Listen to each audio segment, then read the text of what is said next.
Mi nombre es Sergio, tengo 33 años y vivo en el ático de la casa de mis padres.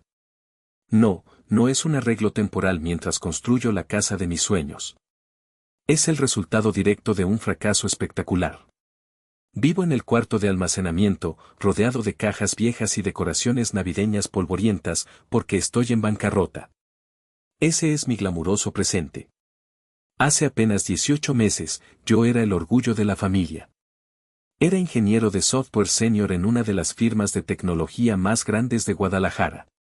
Tenía un apartamento moderno en un piso alto, un sueldo que la mayoría de la gente llamaría obsceno y un futuro tan brillante que casi dolía mirarlo. Pero lo odiaba. Odiaba las reuniones interminables, el código sin alma y la sensación de que estaba construyendo ceros y unos que no le importaban a nadie. Así que renuncié. Cambié ese futuro seguro por el olor a barniz y aserrín. Invertí cada centavo que tenía, y algunos que no tenía, en mi verdadera pasión, un taller de ebanistería artesanal. Quería hacer muebles de diseño, piezas únicas que contaran una historia. Resulta que las historias no pagan las facturas. El negocio quebró de forma estrepitosa. En 6 meses, estaba liquidando mis hermosas sierras y cepillos por centavos y conduciendo mi viejo auto de regreso a Puebla, a la casa donde crecí, con la cola entre las patas. Ahora, mi padre, Mauricio, apenas puede mirarme. Mauricio es un contratista de construcción. Es un hombre de ladrillo y cemento, un hombre práctico obsesionado con el dinero y las apariencias. Para mi padre, si no puedes contarlo en un banco, no es éxito. Mi pasión por la madera era, y cito, una maldita pérdida de tiempo. Cada vez que me ve, suspira tan fuerte que es como si intentara expulsar la decepción de sus pulmones. Mi madre, Beatriz, es más sutil, lo cual es peor. Su decepción se disfraza de preocupación maternal. Ay, mijo, me dice, mientras revuelve su café, sin mirarme. ¿Cuándo vas a sentar cabeza? La hija de mi amiga se acaba de comprar su propia casa. Lo que realmente le preocupa no es mi futuro, sino el que dirán. El fracaso de su hijo es una mancha en su reputación social. Así que esta es mi rutina del fracaso, me despierto en el ático oliendo a polvo, bajo a la cocina sintiéndome un intruso, desayuno en silencio mientras mi padre lee el periódico financiero y mi madre mira por la ventana. Luego subo y paso 8 horas enviando currículums para volver, irónicamente, a la misma industria que odiaba. Cada clic en el botón de enviar se siente como una pequeña muerte, una humillación silenciosa. Soy un fantasma en la casa de mi infancia. Un hombre de 33 años que duerme bajo el mismo techo que sus trofeos de natación de la secundaria. Y créanme, pensaba que las cosas no podían empeorar. Estaba muy equivocado. Todo cambió un martes por la tarde. El timbre sonó, y mi madre gritó desde la sala. Asumí que era otra de sus amigas, así que no me moví. Pero entonces oí una voz que no reconocí. Una voz grave, seca como la tierra. Bajé las escaleras por curiosidad y lo vi. Mi abuelo Isidro. El abuelo Isidro tenía 82 años y había llegado sin avisar desde su rancho en Querétaro. Era un hombre alto, aunque ahora encorvado, y extremadamente delgado.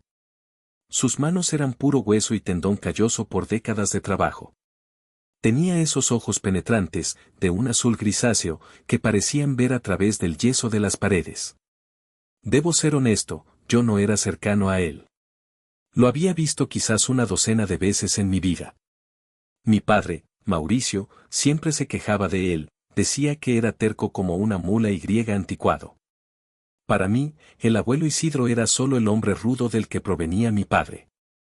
Pero mientras lo miraba allí, de pie en la sala impecable de mi madre con sus botas de trabajo polvorientas, sentí una extraña conexión. Él era un hombre de la tierra, un artesano a su manera. Había construido ese rancho con sus propias manos. Mi madre, Beatriz, estaba visiblemente incómoda. ¿Papá Isidro? ¡Qué sorpresa! ¿Por qué no avisó que venía? Isidro no le respondió. Me miró a mí, en la escalera. Sergio, dijo, asintiendo. Sigues pareciéndote a tu abuela. Mauricio llegó del trabajo y casi deja caer su portafolios. Papá. ¿Qué haces aquí? ¿Pasó algo con el rancho? El rancho ya no existe, dijo Isidro, y el silencio en la sala se volvió pesado. Esa noche, la casa se llenó de una tensión que no había sentido antes. Isidro exigió una reunión familiar. Esa noche. No mañana.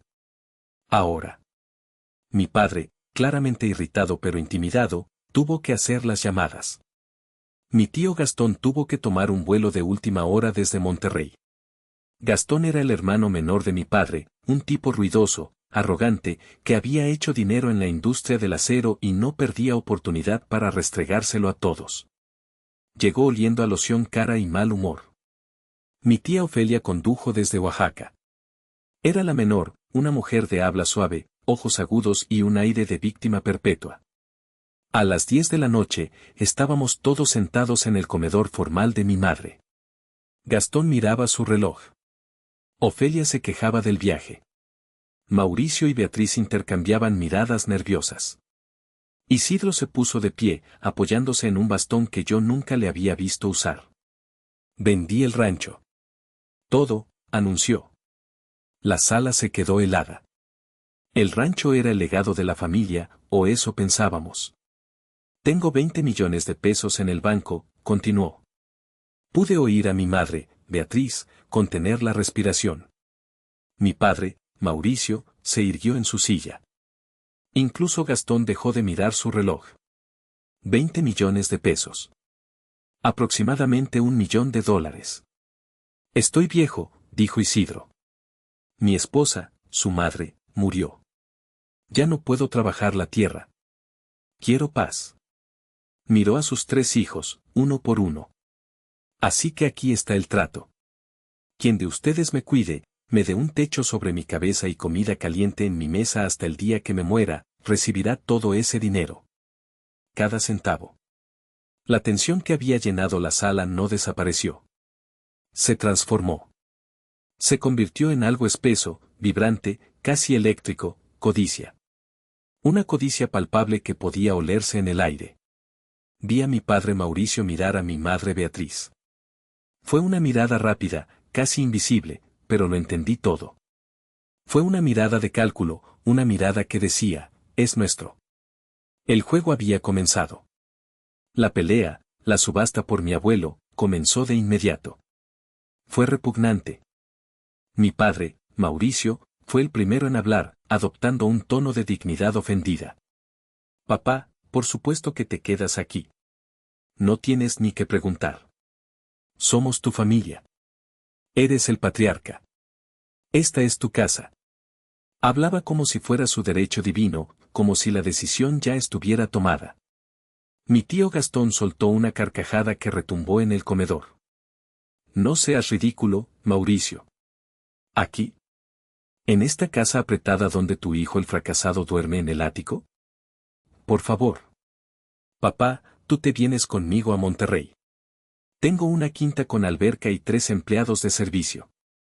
Vivirás como el rey que eres.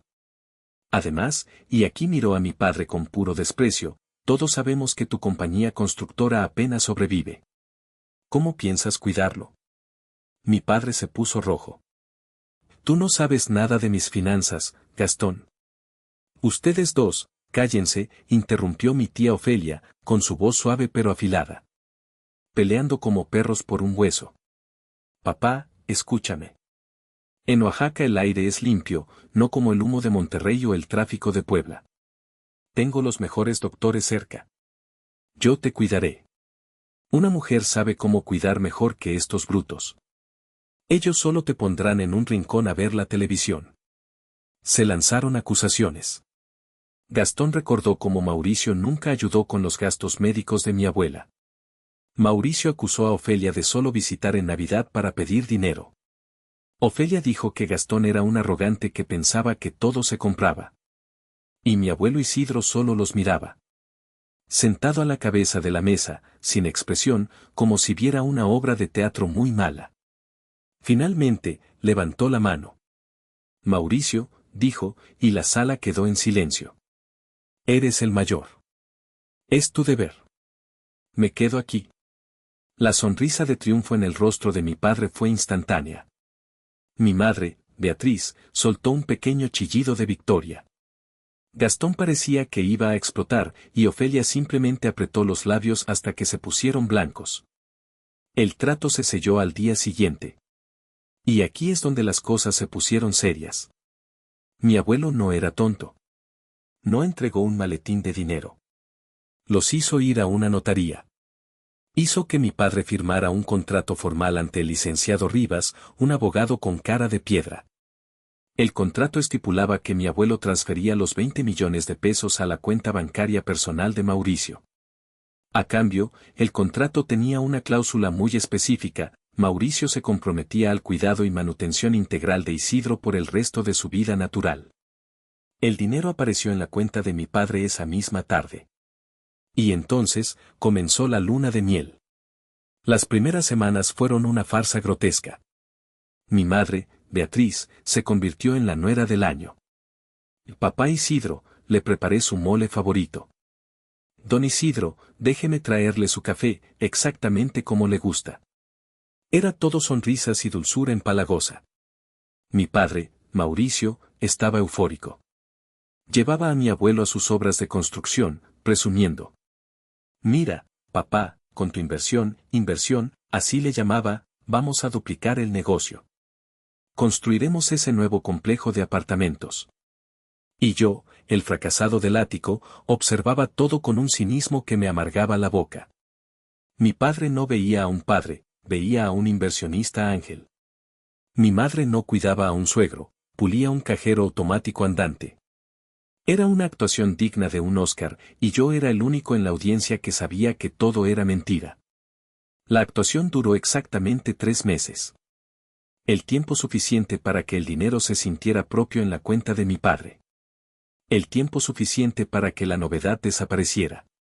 Una vez que los 20 millones estuvieron seguros, la farsa comenzó a desmoronarse, pieza por pieza. La primera señal fue la comida.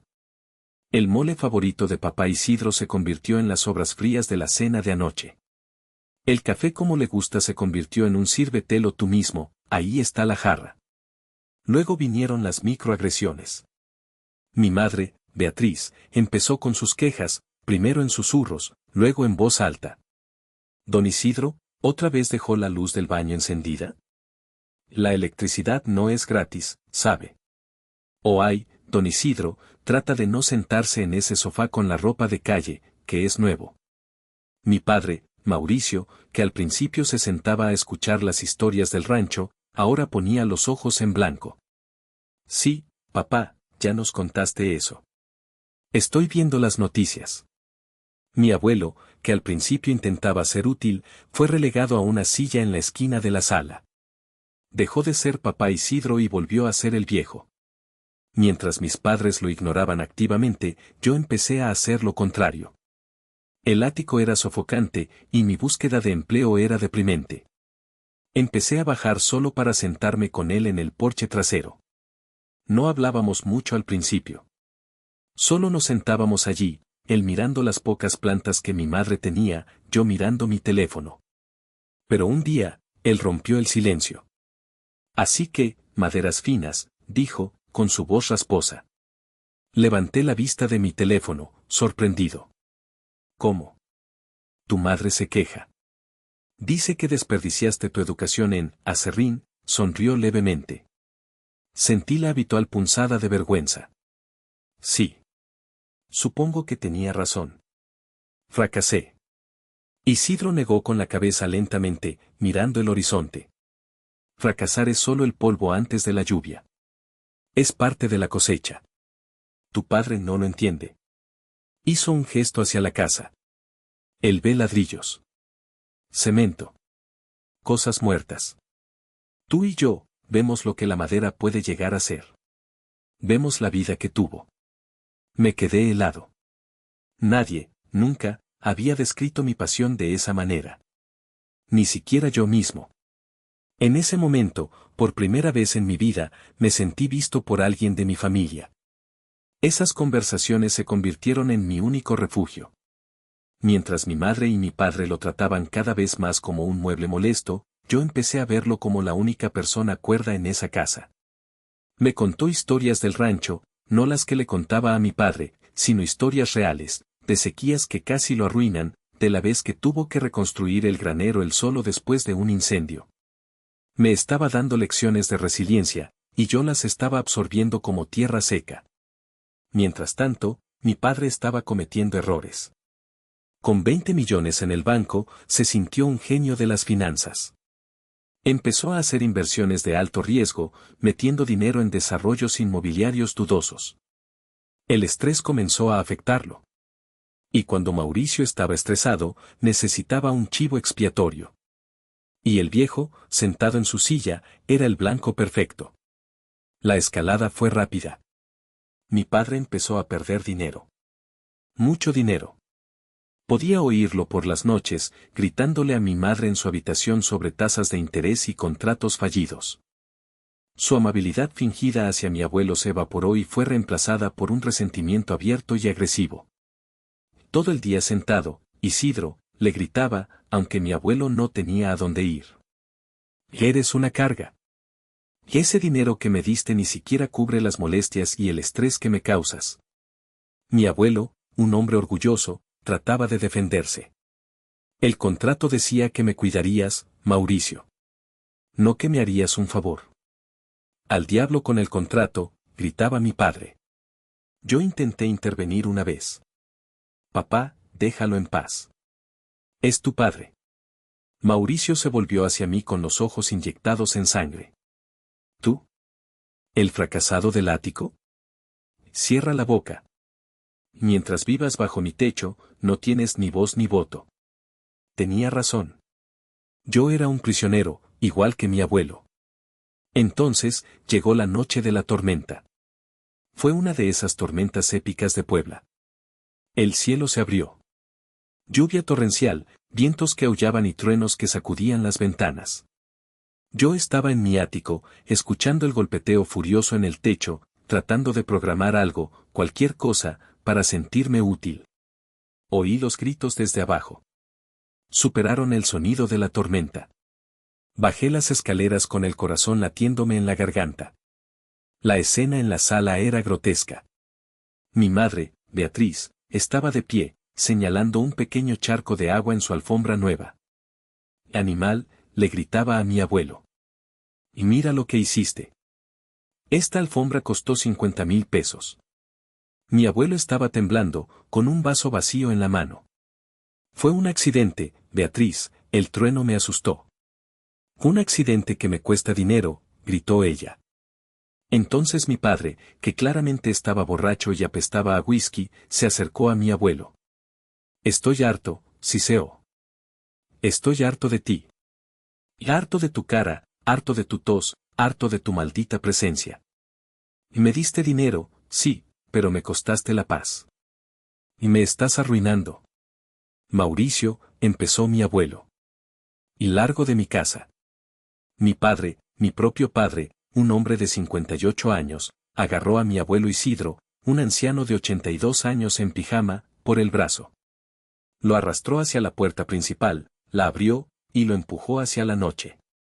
La lluvia golpeó a mi abuelo instantáneamente. Papá, no, grité, corriendo hacia ellos. Mi padre me dio un empujón en el pecho que me hizo retroceder. Tú te quedas aquí. Agarró el bastón de mi abuelo, que estaba junto a la puerta, y se lo arrojó a la acera mojada. Y llévate esto. Vete con tu hijo el inútil, si tanto lo quieres. Cerró la puerta de golpe, dejando a su propio padre afuera, en medio de la peor tormenta del año. Corrí hacia la ventana. Vi a mi abuelo, cojeando, empapado en segundos, luchar por recoger su bastón. Mi madre me agarró del brazo. No te atrevas a abrir esa puerta, Sergio. Me quedé paralizado, horrorizado. Escuché el rugido de la tormenta. Mi abuelo desapareció en la oscuridad. 2 minutos después, mi teléfono celular sonó en mi bolsillo. Era un número desconocido. Contesté. Sergio, escuché una voz temblorosa, ahogada por la lluvia y el llanto. Mijo, me echó. Me echó. Estoy en un teléfono público. No sé a dónde ir. Tengo frío. El mundo se detuvo. El sonido de la voz de mi abuelo, rota y temblando de frío, rompió cada gramo de parálisis que tenía. Me solté del agarre de mi madre con tanta fuerza que ella tropezó hacia atrás. Son unos monstruos, le grité. No son mis padres. ¿A dónde crees que vas, fracasado?, gritó mi padre desde la sala, sirviéndose otro trago. No le respondí. Subí corriendo las escaleras al ático, de dos en dos. Agarré mi mochila, metí la poca ropa que tenía, mi laptop y mi cargador. Vi mi alcancía, una lata de café donde guardaba los pocos pesos que me quedaban. La rompí contra el suelo y metí las monedas y billetes arrugados en mi bolsillo. Bajé las escaleras. Mis padres estaban en el pasillo, bloqueándome el paso. No vas a salir, dijo Mauricio, inflándose de autoridad. Esta es mi casa. Quítate de mi camino, le dije, y mi voz sonó diferente. Era una voz que no reconocía. Estaba muerta, fría. Voy por él. Y no vuelvo nunca más. ¿Entendiste? No vuelvo. Quizás fue el tono. Quizás fue la mirada de odio absoluto en mi cara. Pero mi padre, por primera vez en mi vida, retrocedió. Bien, escupió. Fracasado. Igual que él. Váyanse al diablo los dos. Salí a la tormenta. La lluvia me golpeó como un muro. Corrí hacia mi viejo auto y arranqué. Me dio la dirección del teléfono público. Estaba a unas 10 cuadras, en una esquina oscura, junto a una tienda de conveniencia cerrada. La imagen de lo que vi esa noche me perseguirá hasta el día de mi muerte. Mi abuelo Isidro estaba allí, acurrucado bajo la pequeña marquesina de la tienda, que apenas lo protegía de la lluvia torrencial. Estaba temblando tan violentamente que sus dientes castañeteaban. Su pijama estaba pegado a su piel, y el agua formaba un charco a sus pies. Lo llamé, abuelo, y corrí hacia él. Cuando me vio, sus ojos no tenían rabia, solo una vergüenza infinita. Sergio, perdón por molestarte, mijo. Cállate, abuelo, cállate, no pidas perdón, le dije, quitándome mi chaqueta y poniéndosela sobre los hombros. Lo levanté, sintiendo lo ligero que era, puro hueso. Lo metí en el asiento del copiloto y puse la calefacción al máximo. Mientras conducía, sin rumbo fijo, él solo temblaba en silencio. Yo estaba llorando. Llorando de rabia, de impotencia. No teníamos a dónde ir. No teníamos dinero. O casi. Recordé un lugar. Un edificio de apartamentos en un barrio pobre donde vivía un antiguo compañero de mi taller. Había visto los letreros de Serrenta. Estacioné y corrí bajo la lluvia. Desperté al encargado, un hombre soñoliento que me miró como si estuviera loco. Necesito un cuarto. Lo que sea. Ahora. Me miró de arriba abajo. Solo me queda un cuarto de azotea. 600 pesos a la semana. Baño compartido en el pasillo. Y es ruidoso. Lo tomo. Pagué las primeras 2 semanas con el dinero de mi alcancía. Subimos. El lugar era horrible. Una sola habitación, quizás de 3 por 3 metros. Paredes de cemento sin pintar. Un foco colgando de un cable. Y un techo de lámina. El sonido de la lluvia sobre la lámina era absolutamente ensordecedor. Pero estaba seco. Encontré unas cobijas viejas en un armario. Había una cama individual oxidada y un colchón delgado. Abuelo, métete en la cama, le ordené. Lo ayudé a quitarse la ropa mojada. ¿Y tú?, preguntó, con la voz temblorosa. Yo estoy bien en el suelo. Esa noche, mientras mi abuelo dormía un sueño agitado, yo me senté en el suelo frío, apoyado contra la pared, escuchando el rugido de la lluvia sobre el techo de lámina. Era el sonido más solitario y furioso del mundo. Pero, como me dijo mi abuelo más tarde, era mejor que el silencio aterrador de la casa de mi padre. La realidad nos golpeó con la luz del día. El sol salió, la tormenta pasó, y nos reveló la crudeza de nuestra situación. Éramos dos hombres, uno de 82 años y uno de 33, sin un centavo, viviendo en un cuarto de azotea. El dinero de la alcancía se acabaría rápido. Abuelo, le dije esa mañana. Tengo que encontrar trabajo. Cualquier trabajo. Mi orgullo de ingeniero de software, mi ego de artesano, todo eso murió esa mañana. Salí y me inscribí en la primera plataforma de entrega de comida que encontré. Tenía mi vieja motocicleta. Era todo lo que necesitaba. Esa misma tarde, yo era Sergio, tu repartidor de Rappi. Comenzó la rutina más dura de mi vida. Me despertaba a las 6 de la mañana. Le preparaba café a mi abuelo en una pequeña parrilla eléctrica que compré de segunda mano. Comíamos pan dulce, lo más barato que encontraba. Luego, me subía a la moto. Trabajaba 14 horas al día. 14 horas bajo el sol abrasador de Puebla, o bajo las lluvias repentinas de la tarde.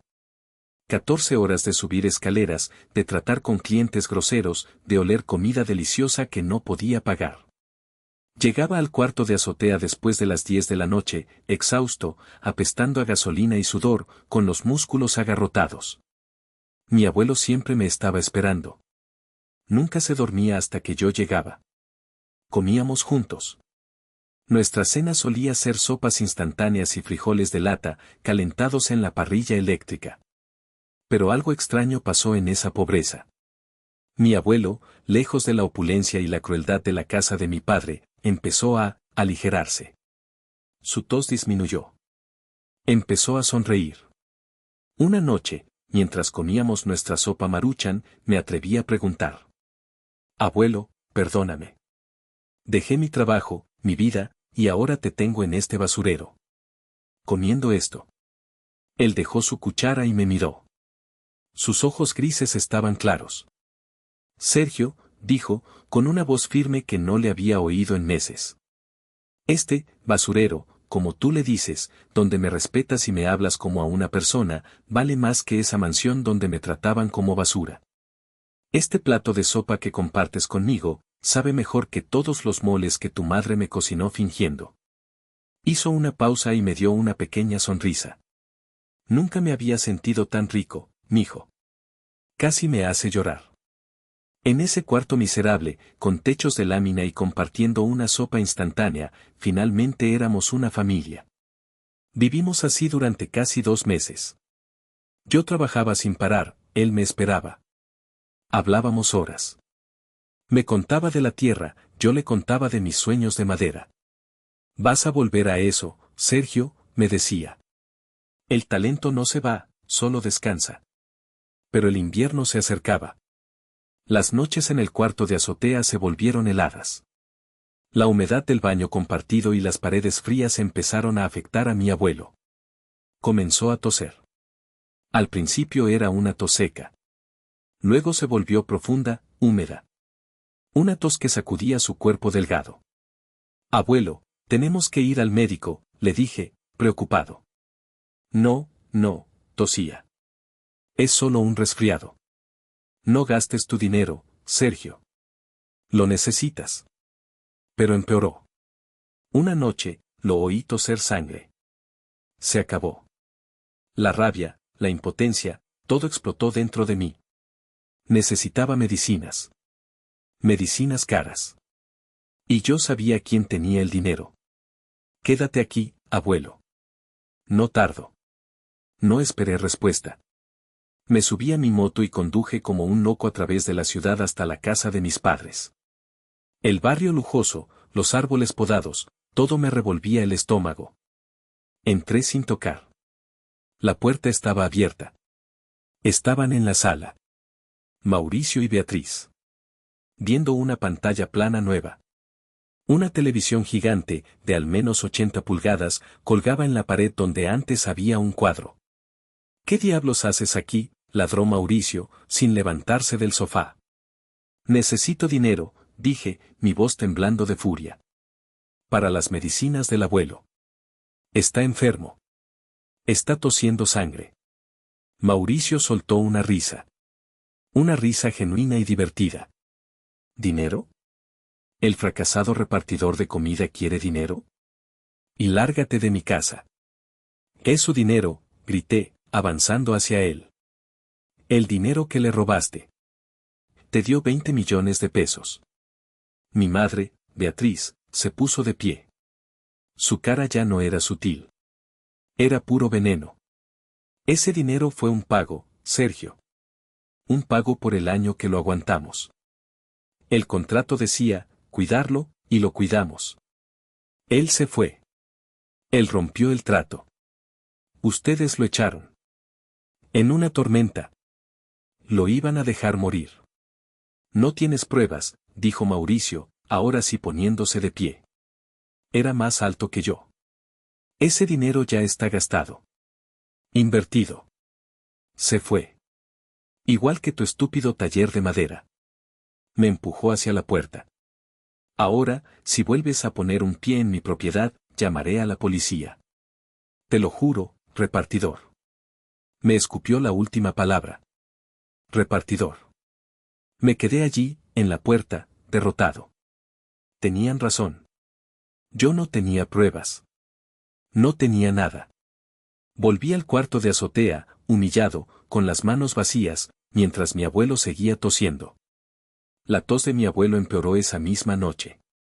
La neumonía se lo estaba comiendo vivo. Gasté el último centavo que tenía del trabajo de esa semana en un médico de una farmacia de 24 horas. El doctor, un joven con cara de cansancio, me vendió antibióticos y un jarabe, pero me advirtió, es un hombre mayor. Esto es grave. Necesita un hospital. No teníamos seguro médico.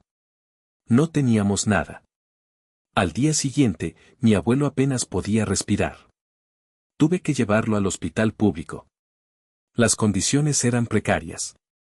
Un pasillo lleno de gente, olor a desinfectante y enfermedad. Después de 8 horas de espera, nos dieron una camilla en una sala compartida con otros 5 pacientes. Yo no me moví de su lado. Me conseguí una silla de plástico y me senté junto a la camilla. Desesperado, llamé a mis padres. Papá, estoy en el hospital general. El abuelo se está muriendo. Silencio al otro lado. Luego un suspiro de Mauricio. Voy para allá. Pero estoy en medio de una junta. Llamé a mis tíos. Gastón contestó. Sergio, qué gusto. Tío, el abuelo Isidro se está muriendo. Silencio. Vaya. Qué lástima. Mira, estoy por entrar a una cena de negocios en Monterrey. Mándanos la cuenta del funeral, ¿quieres? Yo coopero con algo. Colgó. Ofelia ni siquiera contestó el teléfono. Mis padres aparecieron 3 horas después. Beatriz traía una bolsa de pan dulce, como si fuera una visita de domingo. Qué lástima, dijo, sin mirar a mi abuelo, que respiraba con dificultad. Se ve mal. Tenemos un compromiso, Sergio, dijo mi padre, mirando su reloj. Avísanos cualquier cosa. Se quedaron exactamente 10 minutos. 10 minutos para ver al hombre que les había dado $1.000.000. No mostraron ni una pizca de emoción real. Era una obligación, una apariencia que cubrir. Esa noche, yo estaba solo con él. Le sostenía la mano. Su piel estaba fría. Alrededor de las 3 de la madrugada, mientras yo cabeceaba en la silla, sentí que apretaba mi mano. Abrí los ojos. Mi abuelo me estaba mirando. Sus ojos grises, normalmente nublados por la fiebre, estaban completamente lúcidos. El artesano, susurró, y tuve que acercarme para oírlo. No dejes que te digan que es inútil, Sergio. Eres igual que yo. La madera y la tierra tienen memoria. Recuerdan quién las trabaja. No te vayas, abuelo, le supliqué, las lágrimas corriendo por mi cara. Por favor. No me dejes. No estoy listo. Él sonrió.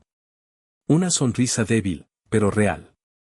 Tú no fracasaste, Sergio, dijo, con su último aliento. Tú ganaste. Apretó mi mano una última vez, y luego, la soltó. Sus ojos se quedaron fijos. Su pecho dejó de moverse. Me quedé allí, sosteniendo la mano de un hombre muerto, en un hospital público ruidoso. La rabia y el vacío que sentí eran tan grandes que pensé que me consumirían. Estaba completamente solo. El funeral fue patético. Mi padre, Mauricio, pagó por él. Era lo mínimo que podía hacer para guardar las apariencias. Contrató el paquete más barato. Un ataúd de pino laminado, unas pocas flores blancas marchitas y un servicio de 10 minutos. Gastón y Ofelia enviaron coronas de flores, seguramente las más caras que encontraron, pero no se presentaron. El trabajo, dijeron. Mis padres estaban allí, de pie, fingiendo tristeza. Beatriz incluso se limpió una lágrima falsa. Yo era el único que lloraba de verdad. Lloraba por el hombre que me había visto, que había creído en mí. Lloraba por la injusticia de todo. Una semana después, yo estaba de vuelta en el cuarto de azotea. Estaba empacando. No me quedaba nada en Puebla. Planeaba irme a cualquier otro lugar, a la costa, a empezar de cero, quizás lavar platos. Entonces sonó mi teléfono. Hablo con el señor Sergio, dijo una voz formal. Sí. Señor, soy el licenciado Rivas. El abogado del señor Isidro.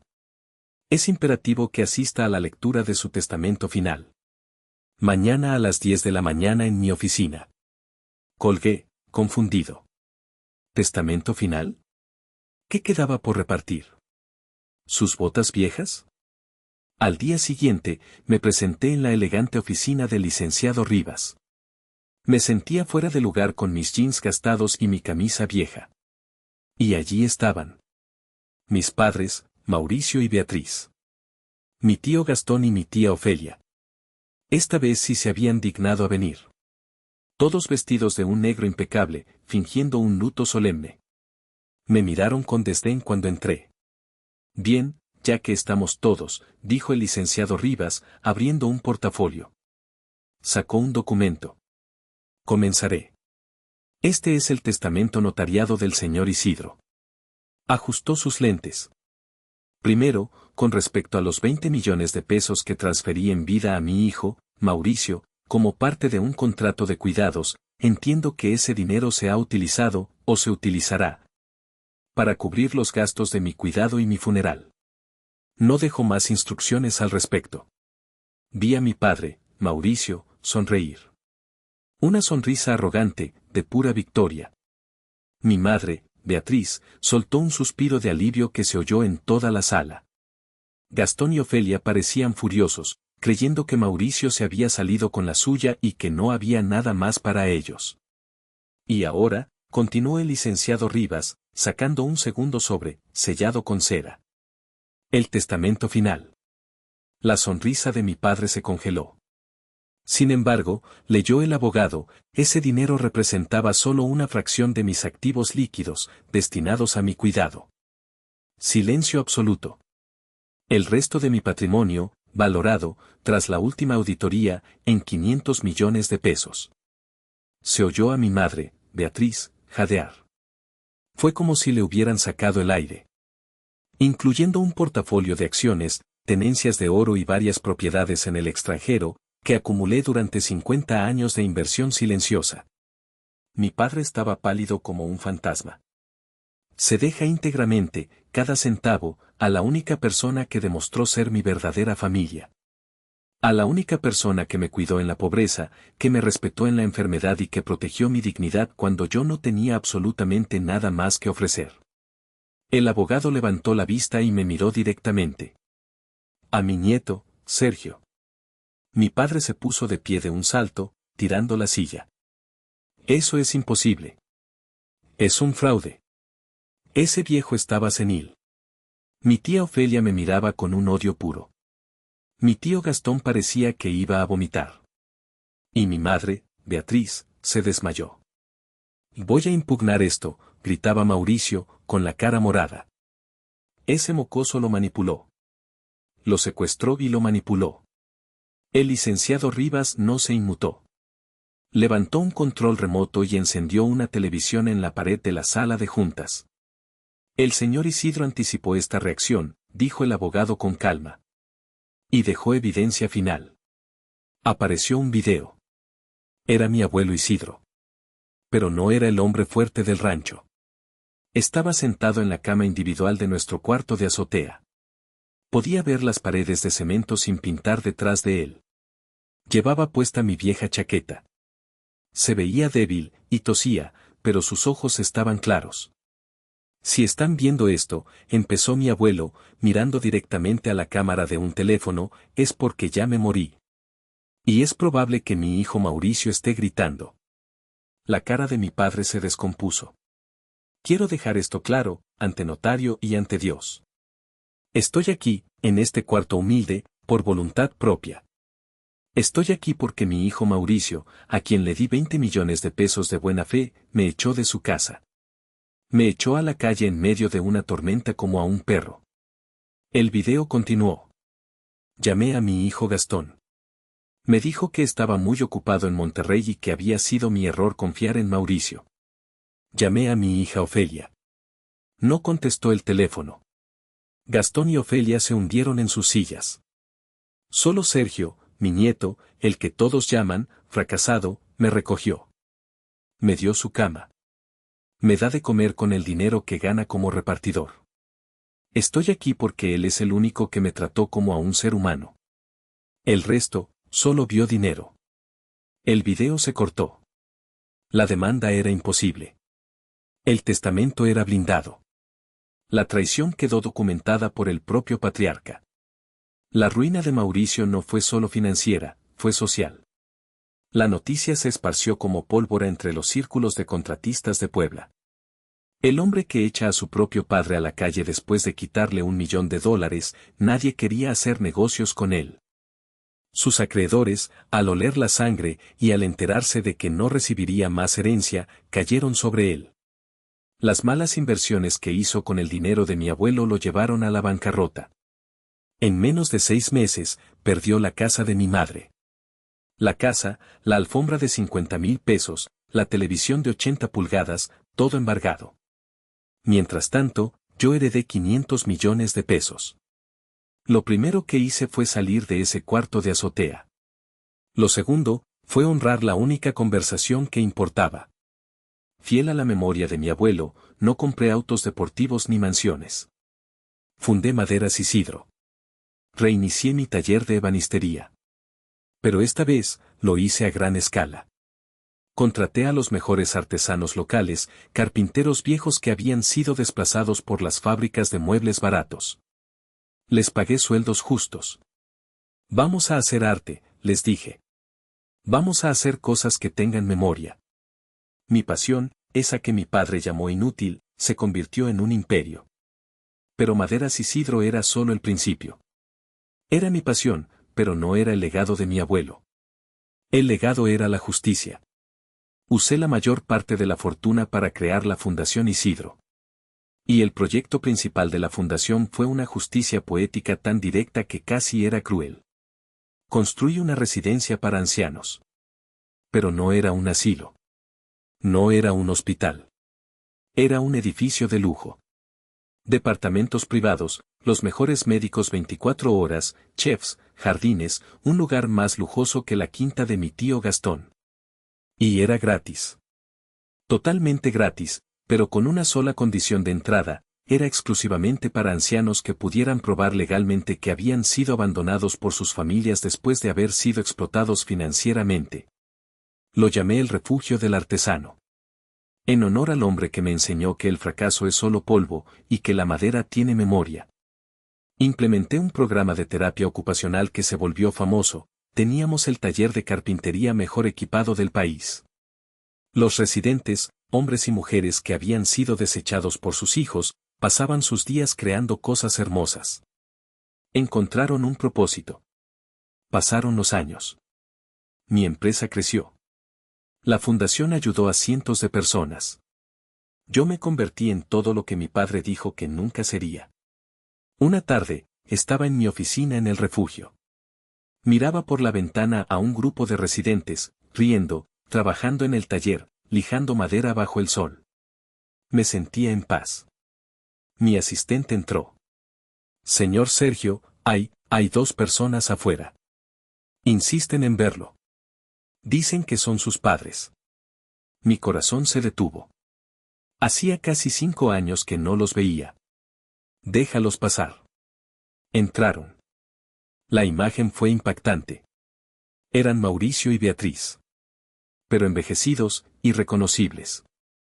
Estaban delgados, vestidos con ropa barata, gastada.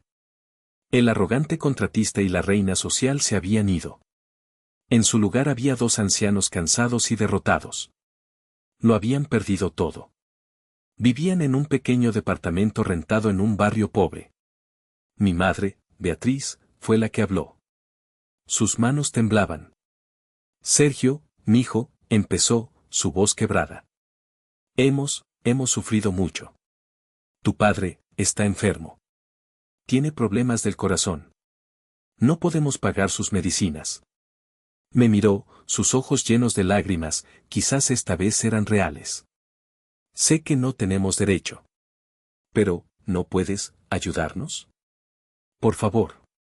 Somos tu familia. Familia, repetí, la palabra sintiéndose extraña en mi boca.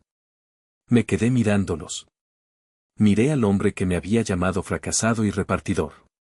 Miré a la mujer que había llamado animal a mi abuelo por derramar un vaso de agua. Me pidieron ayuda. Después de todo lo que hicieron, después de dejar morir a mi abuelo en un hospital público mientras ellos veían su televisión gigante, ahora venían a mí, a mi refugio, a pedir misericordia. Les di algo de dinero. Suficiente para que comieran esa semana y compraran las medicinas de mi padre. Pero no los dejé volver a mi vida. Les dije que era la última vez que los ayudaría. ¿Hice bien? ¿O debí perdonarlos? ¿Debí acoger a los monstruos que crearon al hombre que soy? ¿Tú qué harías en mi lugar? Gracias por escuchar esta historia. Si te conmovió, o si te hizo enojar, déjanos un comentario con tu opinión. No olvides suscribirte y activar la campanita para más historias como esta.